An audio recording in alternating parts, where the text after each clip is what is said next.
Boa noite. Eu estou sem a imagem aqui, por favor, Rick.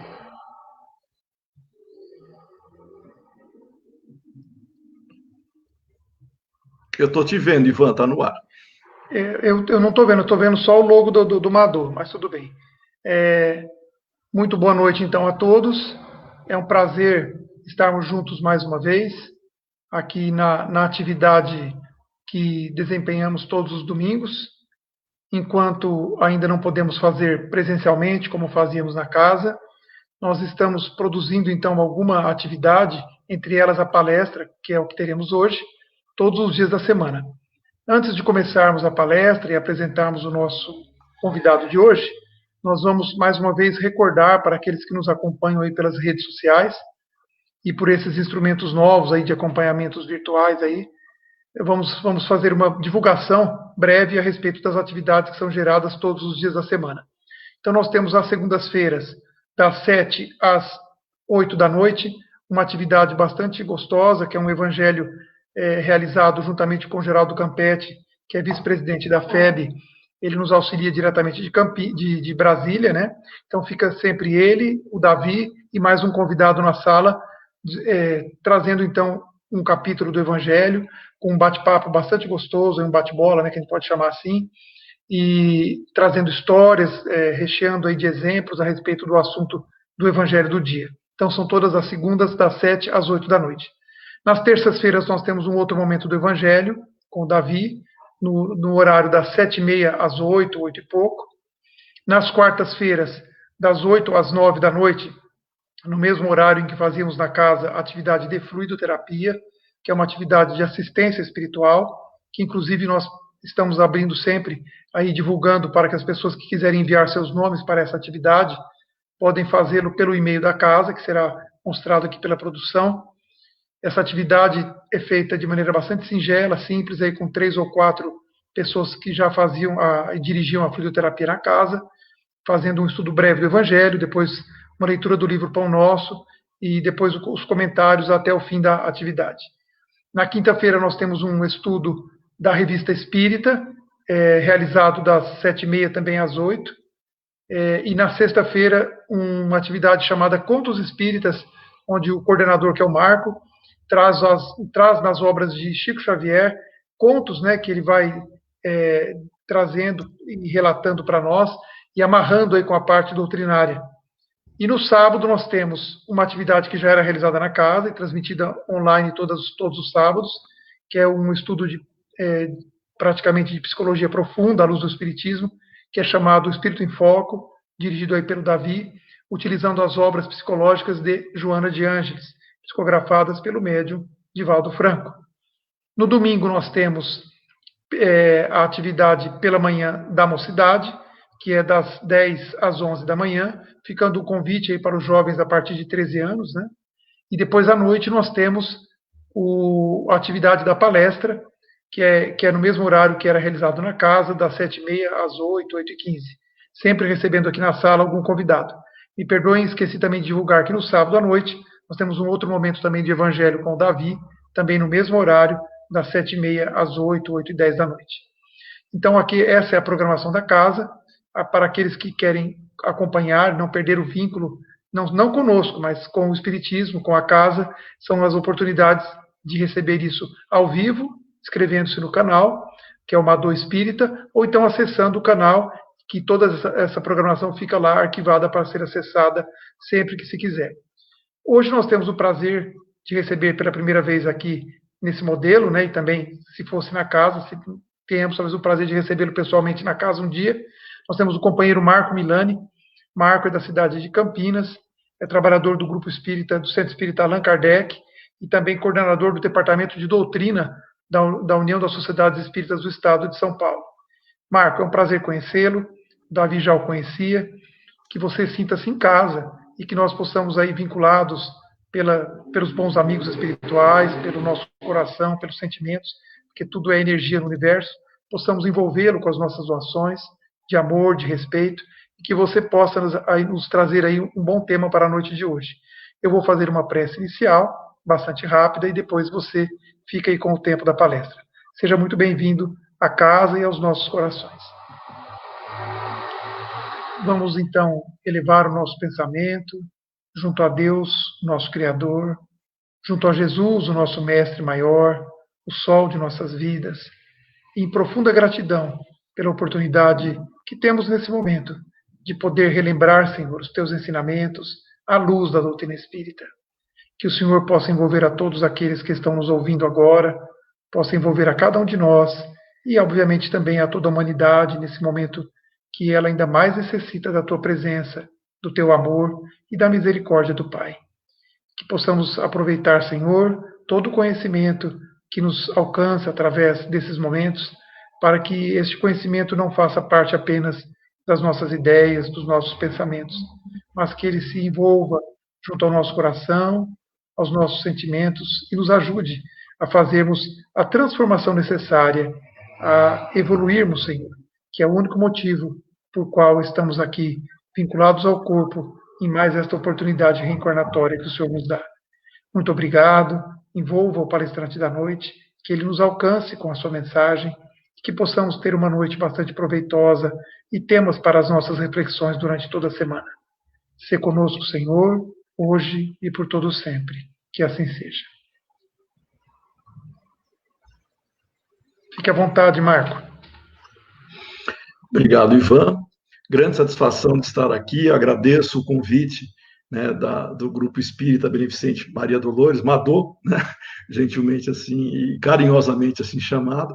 Quero agradecer também ao Davi, né, também pelo convite, né, aos colegas que estão aqui participando, aos amigos que também estão interagindo via chat, né. Nós estamos à distância, mas unidos por pensamentos e sentimentos.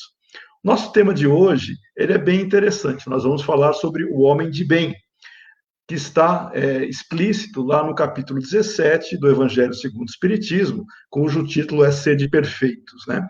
E por que falar do homem de bem?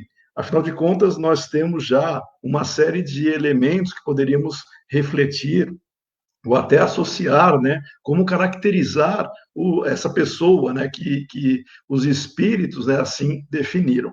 Mas nós estamos num planeta de expiações e provas, e ser um homem de bem dentro de um planeta de expiações e provas é diferente de nós sermos um homem de bem num mundo de regeneração, por exemplo, né? Então nós temos algumas situações bem interessantes para reflexão para o público, até para aqueles nossos amigos que não estejam tão familiarizados com os conceitos doutrinários, né, do Espiritismo, mas nós vamos procurar trazer isso de uma maneira bem simples, bem tranquila.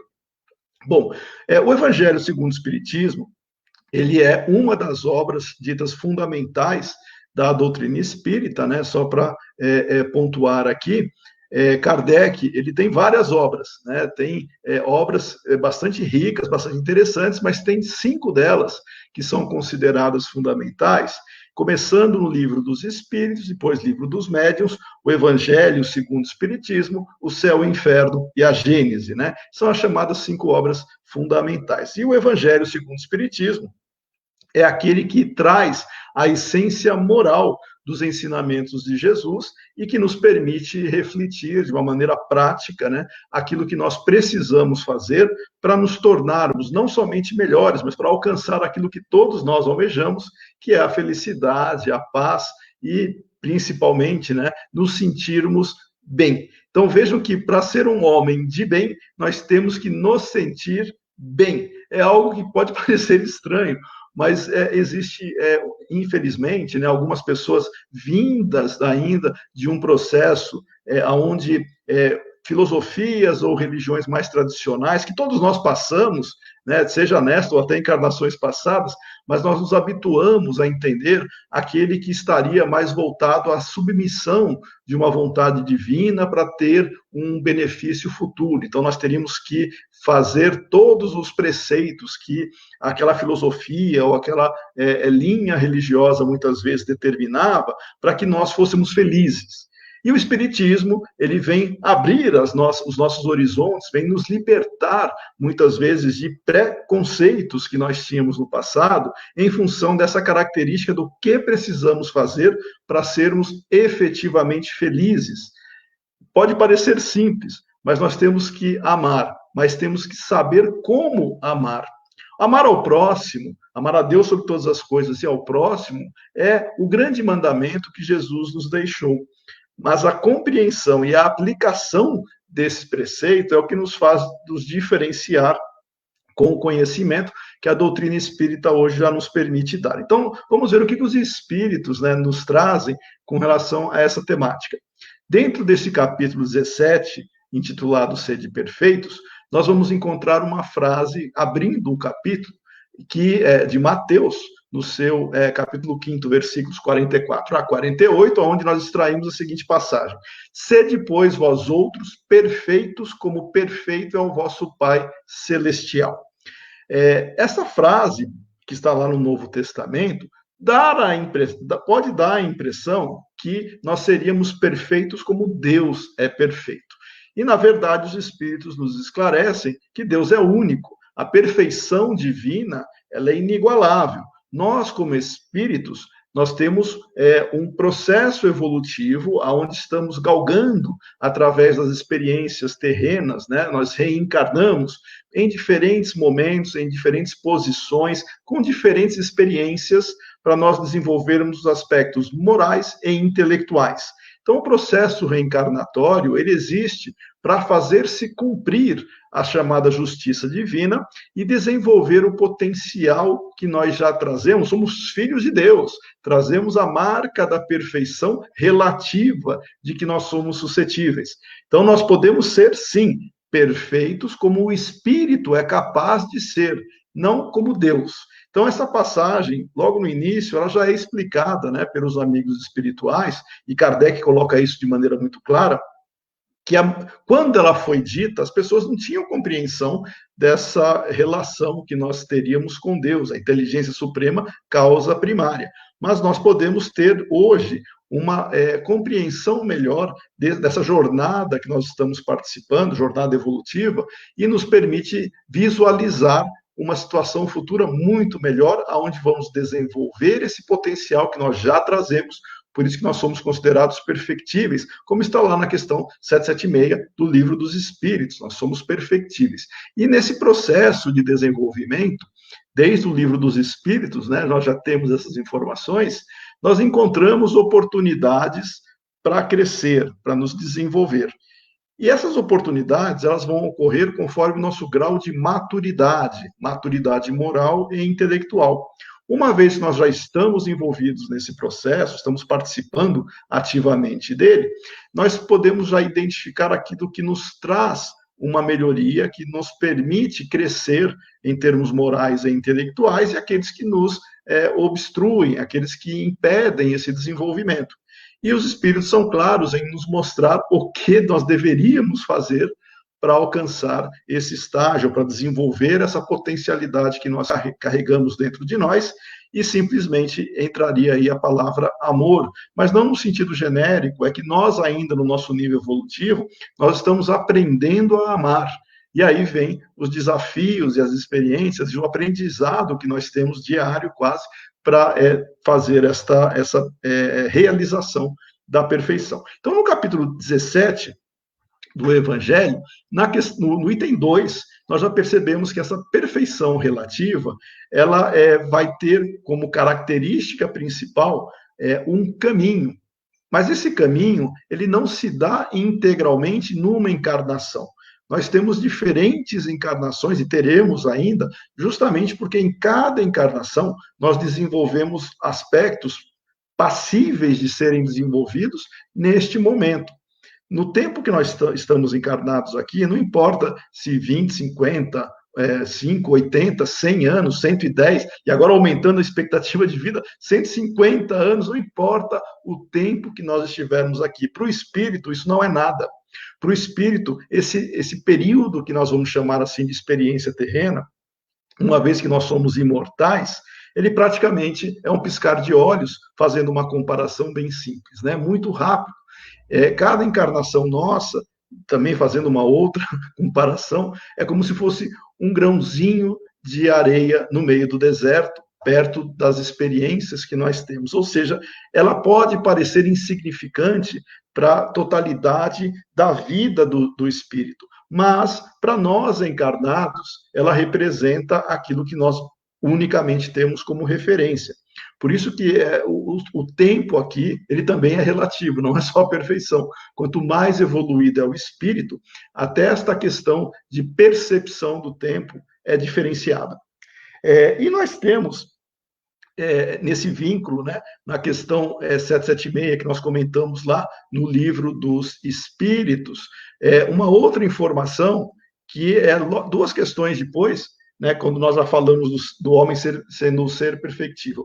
2 questões depois, no livro dos Espíritos, na 778, nós entendemos que o espírito não retrograda, não volta para trás. Se o espírito não retroage, ou seja, todas as nossas conquistas, os nossos desenvolvimentos, o estágio onde nós já nos encontramos, nós não vamos dizer perder isso, nós não decaímos, nós simplesmente vamos continuar esse processo de desenvolvimento. Se nós temos um caminho a ser trilhado e nós sabemos que nós não voltamos para trás, nós não retroagimos, hoje nós somos melhores que ontem.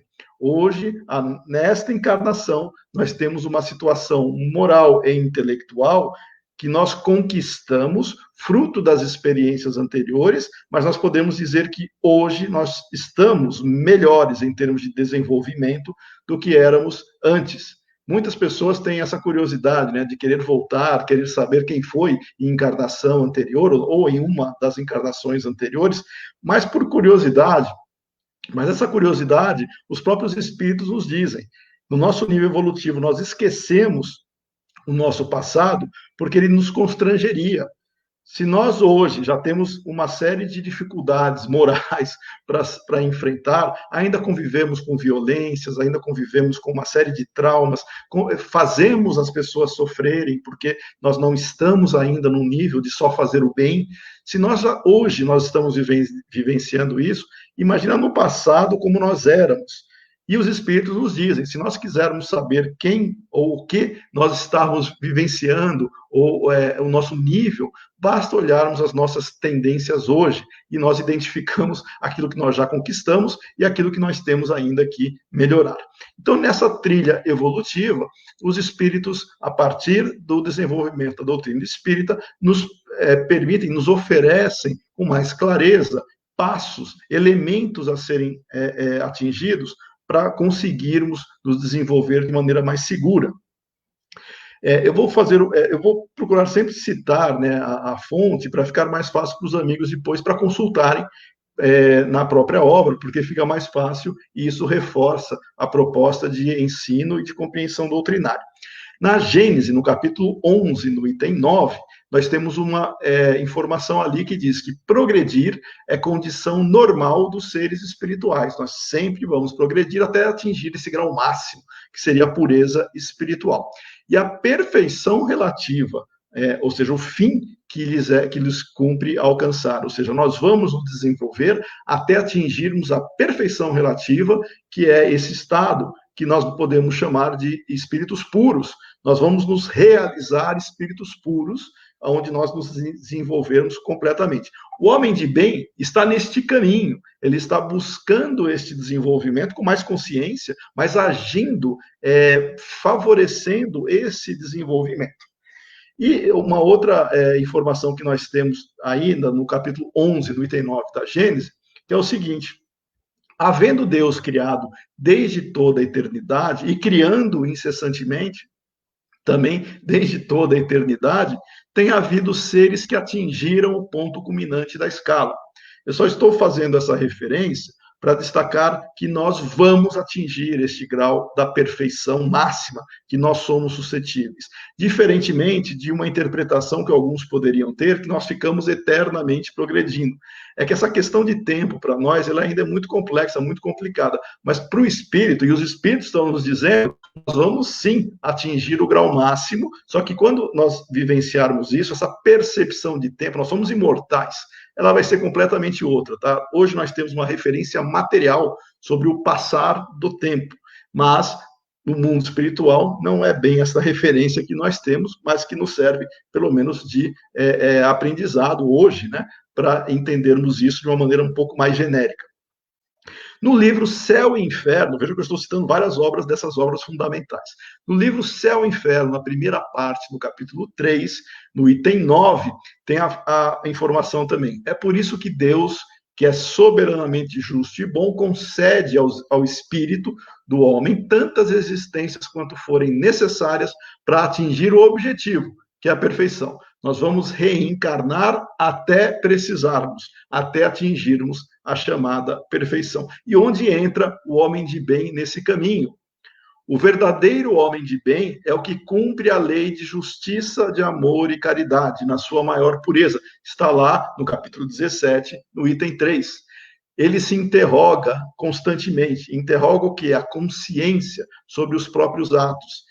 Nós fazemos isso como se fosse quase uma reflexão sobre como estamos nos comportando. Nós nos perguntamos se nós violamos, de alguma maneira, esta lei de justiça, de amor e de caridade na sua integralidade. Se nós chegamos a praticar todo o bem que poderíamos, se nós não praticamos o mal, porque não basta só não praticar o mal, nós temos que fazer o bem. E se esse bem ele poderia ter sido feito de uma maneira mais intensa ou de uma maneira mais útil ou até mais efetiva, nós poderíamos aproveitar a oportunidade de maneira melhor. Então, essa reflexão ela é muito útil, está neste item. Só que vejam que interessante, nós estamos no Evangelho segundo o Espiritismo, que foi escrito em 1864. Lá, na primeira edição do Livro dos Espíritos, depois publicado a segunda edição, em 1860, do Livro dos Espíritos, com essa quantidade de questões que nós temos, de 1019, a da primeira edição tinham 501 questões, a da segunda tinham 1019 questões. Kardec desenvolveu esta obra de maneira a ficar mais compreensível, né, e desenvolvidos os temas. Lá no Livro dos Espíritos, nós já temos uma informação, uma pergunta, na verdade, porque o livro é feito com perguntas e respostas. Se nós olharmos na questão número 919, onde Kardec perguntou qual é o meio mais prático e eficaz para o homem se melhorar nesta vida e resistir à atração do mal, os espíritos responderam: um sábio da antiguidade vô-lo disse, conhece-te a ti mesmo. Kardec ouviu isso, mas ele disse, tá, isso a gente já conhece, isso a gente sabe da relevância desta máxima.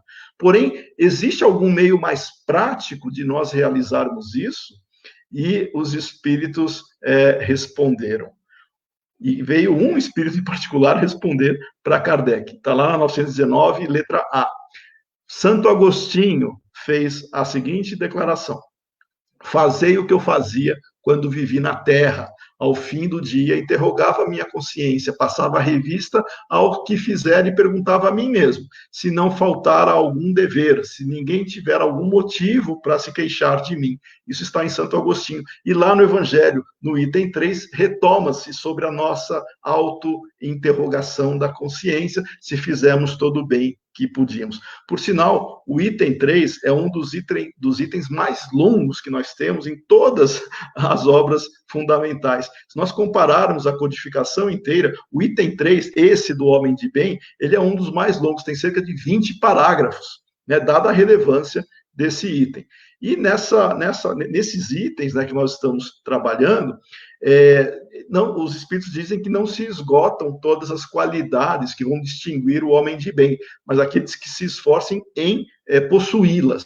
E vamos listar aqui algumas delas. Primeiro, tem fé no futuro, tem fé em Deus e tem fé no futuro. Ele confia na justiça divina, ou seja, racionalmente, nós colocamos os bens espirituais acima dos bens temporais. Isso nos dá segurança, conforto, calma e tranquilidade para confiar na justiça divina. Então, essa fé é a fé raciocinada e não a fé cega, que, infelizmente, pode obstruir, né, esse processo de compreensão do porquê acreditar nesse sentido. Por que acreditar na justiça divina? Aquele que se baseia na fé cega, ela é vulnerável, ela é frágil, diante de algum abalo mais forte, ela pode se ruir. Já a fé raciocinada sabe o porquê de acreditarmos naquilo. Então, existe o hábito, a ação racional, para nós entendermos o porquê de agirmos bem, ou com caridade para com todos, independentemente da identificação instintiva que nós temos, porque isso é fruto do nosso passado também, daqueles que se parecem mais. Antigamente, em reencarnações anteriores, isso era uma questão quase que de sobrevivência, quando vivíamos em tribos, em clãs, nós enxergávamos outras tribos, outros clãs, como grupos inimigos, porque estavam disputando território, disputando muitas vezes até poder, né, ou algum conflito adicional, e nós acostumávamos a identificar somente o semelhante como o amigo ou como alguém que mereceria o respeito e a confiança, e o diferente nós identificávamos como inimigo em potencial. Com o tempo, nós já quebramos essas barreiras e o Espiritismo nos mostra que todos somos exatamente dentro dessa proposta de evolução, espíritos sem nenhuma diferença, somos todos iguais nesse processo, só que cada encarnação nós ocupamos corpos diferentes. Então, quando alguém diz que essa identificação que existia no passado pela forma física, ela perde o sentido quando nós compreendemos a nossa natureza espiritual. Por isso que não tem nenhum tipo de preconceito, de diferença entre seres humanos, independentemente de raça, de altura, de sexo. Não existe nada disso. Somos todos espíritos ocupando corpos que variam de encarnação para encarnação e para aprender nessas experiências. Muito bem. E aí a gente vai eliminando as emoções negativas que nos intoxicam, principalmente de raiva, ira, rancor, que pode fazer com que as pessoas se sintam desprivilegiadas ou até exigindo, né, da justiça divina uma posição diferente. Nós estamos exatamente aonde precisamos estar, aonde temos que estar para continuar esse processo evolutivo, porque as leis naturais nos direcionam para este caminho. E aproveitando para falar do homem de bem, nós podemos falar dos bons espíritas, que é exatamente o item 4. Porque se nós conseguirmos fazer exatamente o que no item 3, né, os espíritos já nos colocam das leis de justiça, amor e caridade, e eu convido a todos para lerem, né, o item 3 nos seus 20 parágrafos, com as qualidades do homem, mas que basicamente combatem o orgulho e o egoísmo, nós vamos entender que o verdadeiro espírita é o homem de bem, só que compreende a realidade espiritual sob a perspectiva dos ensinos doutrinários, ou seja, o homem de bem, ele tem uma característica que não depende de rótulo religioso ou de algum tipo de identificação filosófica. O homem de bem age em prol de si mesmo e em prol do próximo, sem ter nenhum rótulo. Os bons espíritas, além de terem essas características, eles compreendem a realidade espiritual pela perspectiva do ensino dos espíritos. Então, não que seja melhor ou pior, é uma condição de compreensão da realidade. O espiritismo é um caminho para se atingir essa evolução. Nós não podemos ignorar outros caminhos que as pessoas têm acesso a esse processo evolutivo. Ninguém disse fora do espiritismo não há salvação, é fora da caridade não há salvação. Então, nós entendemos que existem diferentes maneiras a pessoa se melhorar. E não basta crer e estudar os fenômenos espirituais para alguém se dizer espírita. Nós temos que trabalhar a característica de ação e compreensão do processo, sempre buscando entender que o que nós observamos nos fenômenos espirituais, porque eles existem, e não foi o espiritismo que criou, eles sempre existiram, desde que nós estamos já nos entendendo como gente. Desde que há essa interação constante com os fenômenos espirituais, nós temos que identificar que essa inter-relação com o que hoje nós conhecemos, nós conseguimos explicar, o Espiritismo nos permite isso, mas com as consequências morais. Não basta só querer estudar os fenômenos. Nós temos que extrair as consequências morais que estas inter-relações permitem conhecer, principalmente da realidade futura, de nós assumirmos as consequências de nossos atos e trabalharmos estas questões. Então, a doutrina espírita, ela não contém alegorias nem figuras que possam dar lugar a falsas interpretações, como outras maneiras de interpretar essa realidade em diferentes épocas possuíam. A clareza do espiritismo é a sua essência. Ou seja, nós não temos nada que fique escondido só para os chamados iniciados. Nós não temos isso. qualquer pessoa que teria a chamada maturidade do senso moral compreende o espiritismo. Não precisa ser titulado, pessoas sem formação acadêmica, sem formação escolar, compreendem perfeitamente o espiritismo. Isso independe, né, do título, depende da maturidade do senso moral que a pessoa tem. Como nós podemos encontrar também pessoas com altos títulos acadêmicos e ainda muito presos à ideia materialistas, por exemplo, que é o oposto que o Espiritismo vem trazer. Por sinal, o Espiritismo combate fortemente o materialismo, que é uma das características daquele que não consegue olhar o futuro sem compreender esse processo e não admite nada mais além da matéria. Tudo seria produto da matéria, né? Não existiria espírito, alma, nada disso. A pessoa acha que tudo é produto da matéria e isso, infelizmente, corrói, né, ou corrompe a própria ideia de justiça divina, né? Mas isso faz parte do processo de aprendizagem de cada um. Então, os princípios da doutrina, para o verdadeiro espírita, lhe fazem vibrar para esta pessoa aquilo que outros consideram ou conservam, né, de maneira inerte. Está lá escrito no próprio conceito, né, que nós encontramos no Evangelho, nesse item, que, resumidamente, o verdadeiro espírita ele é tocado no coração pelo que, de maneira inabalável, se torna a sua fé.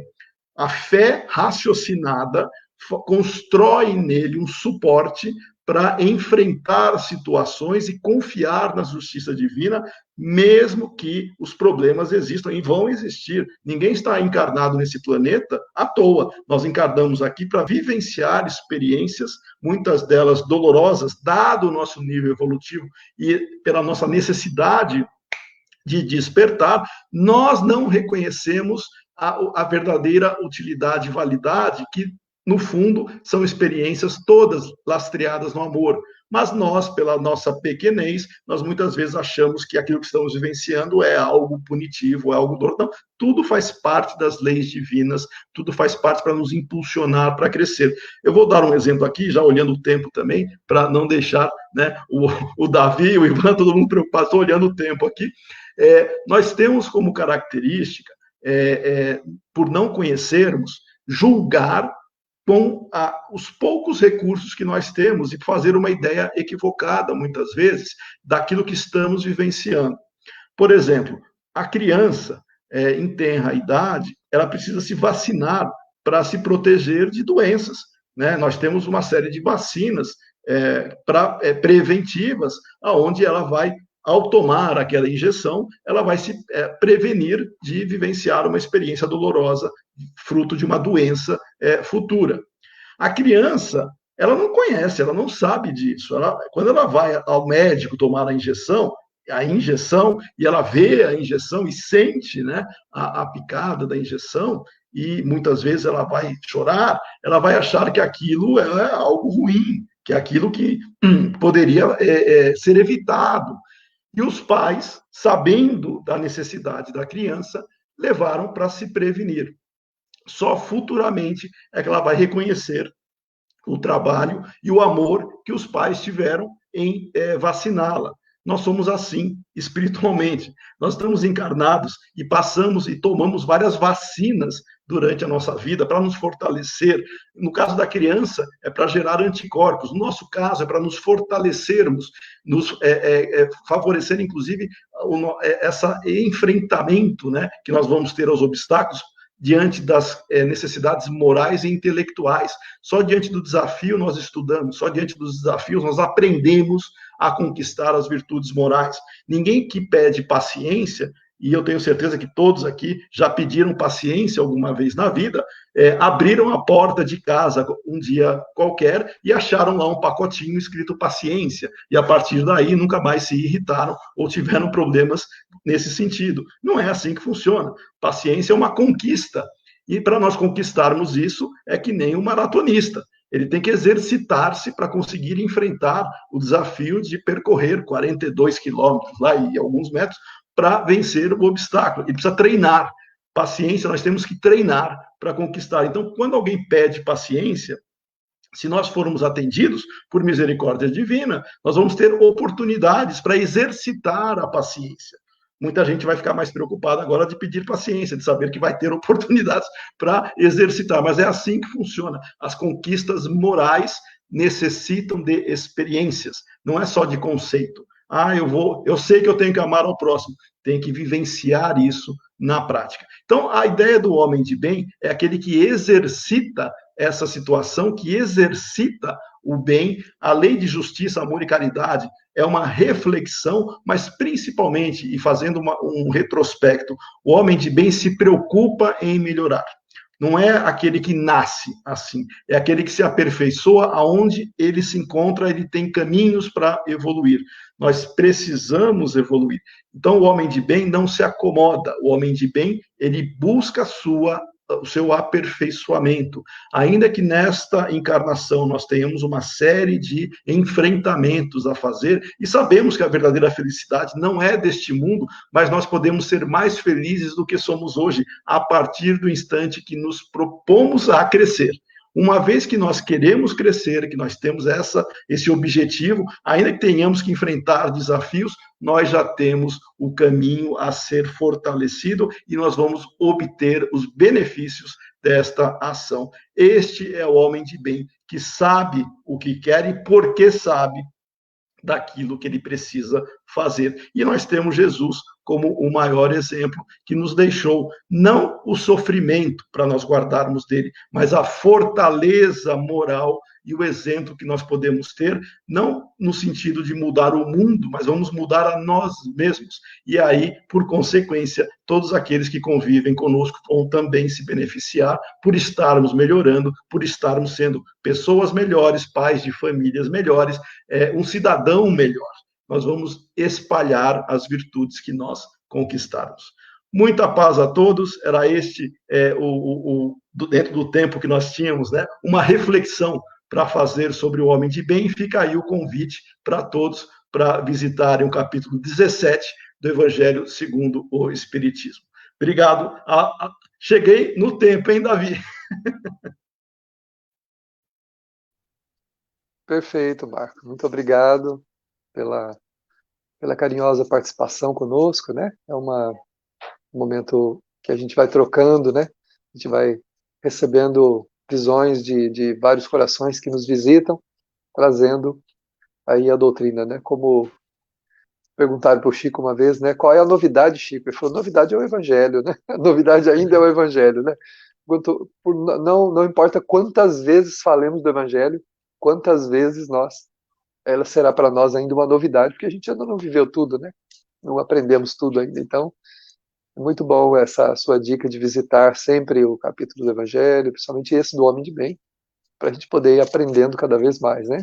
E quantas vezes, né, a gente passa por lá, faz uma leitura e fala, meu Deus, parece que eu não tinha visto esse aspecto aqui, né?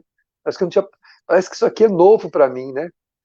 É muito bom que a gente faça isso. Muito obrigado pela carinhosa presença, por ter estado conosco aqui nesse momento singelo, mas cheio de espiritualidade, com certeza. Obrigado. Então a gente vai deixando aí nossos votos de que você continue no trabalho, com a divulgação, nessa atividade, né, sublime que é a gente se oferecer para poder ser um servo do Cristo através da divulgação, também do trabalho que você desempenha aí na USE, né, no controle, na ajuda doutrinária, que é muito importante para todos nós. A nossa gratidão, nosso carinho, nosso respeito e um beijo no coração de todos ali do seu grupo, daqueles que formam aí a sua equipe de trabalho. Vamos orar então, para a gente agradecer esse momento, né? E ficar com esse perfume do Evangelho que você esparziu aí para a gente agora nesse momento, no nosso olfato espiritual, no nosso coração. Então vamos orar.